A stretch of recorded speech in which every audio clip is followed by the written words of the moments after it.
ஓம் சாந்தி.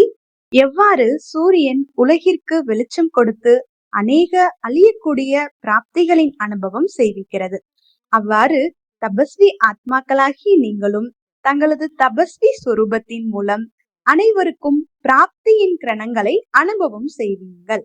இதற்காக முதலில் சேமிப்பு கணக்கை அதிகப்படுத்துங்கள். பிறகு சேமித்த பொக்கிஷங்களை மாஸ்டர் விதாதா ஆகி கொடுத்து கொண்டே செல்லுங்கள். தபஸ்வி மூர்த்தி என்றால் தபஸ்யாவின் மூலம் அமைதி சக்தியின் கிரணங்களை நாலாபுறங்களிலும் பரப்பும் அனுபவம் ஏற்பட வேண்டும். பணிவானவராகி அனைவருக்கும் மரியாதை கொடுத்து கொண்டே செல்லுங்கள். இதுதான் உண்மையான பர உபகாரம் ஆகும், அதாவது பிறருக்கு நன்மை செய்வதாகும்.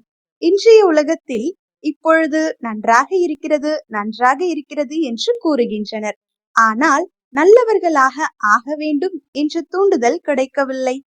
அதற்கு ஒரே ஒரு சாதனம் தான் இருக்கிறது.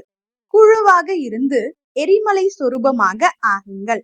ஒவ்வொருவரும் கலங்கரை விளக்கு ஆகுங்கள்.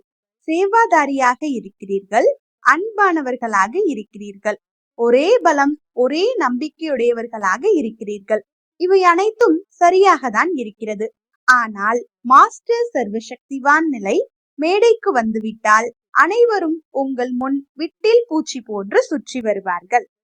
ஆகவே உங்கள் தபஸ்வி நிலையை விழித்தெழச் செய்யுங்கள். மாஸ்டர் விதாதா ஆகுங்கள். உலகம் முழுவதுக்கும் சக்தியினை அனுபவம் செய்ய வையுங்கள்.